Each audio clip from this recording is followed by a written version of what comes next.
Hello everyone, my name is Julie and I am one of Christian Assembly's Kingdom Partners, and as always it is a privilege to be able to send this message for today.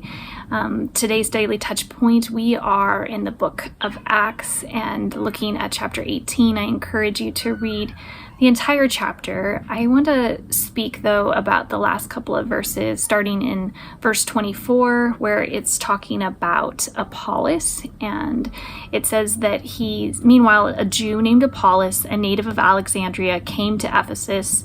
He was a learned man with a thorough knowledge of the scriptures. He had been instructed in the way of the Lord, and he spoke with great fervor and taught about Jesus accurately, though he knew only the baptism of John.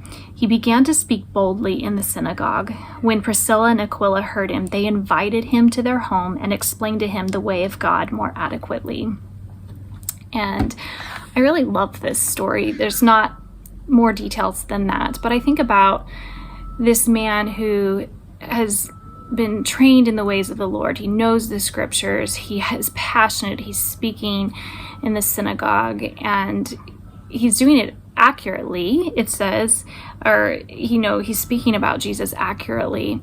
But this couple, Priscilla and Aquila, they invite him to their home, and they continue to, I imagine, encourage and teach him even more about the ways of God. And I think about all the times in my life where there have been people who have welcomed me to their home, to their community, to the Bible study or to small groups, where they have allowed me to grow in my walk with Jesus, where I've needed to be humble enough to listen and to learn so that I can continue to grow and I can continue to hopefully be used in the ways of love, in the ways of God's kingdom, and in loving God and loving my neighbors. And so I think about the opportunities we as the church have to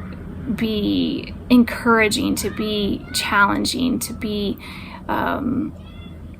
just helping others to grow, but also being like Apollos, where it doesn't say that he was humble and that he was willing to receive it, but that's what I hope for myself, that I can be continuing to remain in a place where I can listen and I can learn, because there's so much more of God that I want to grow in. So friends, today I pray that you will be encouraged. I pray that God will continue to strengthen you and me, and that we will continue to walk in the ways of God. So be encouraged, friends.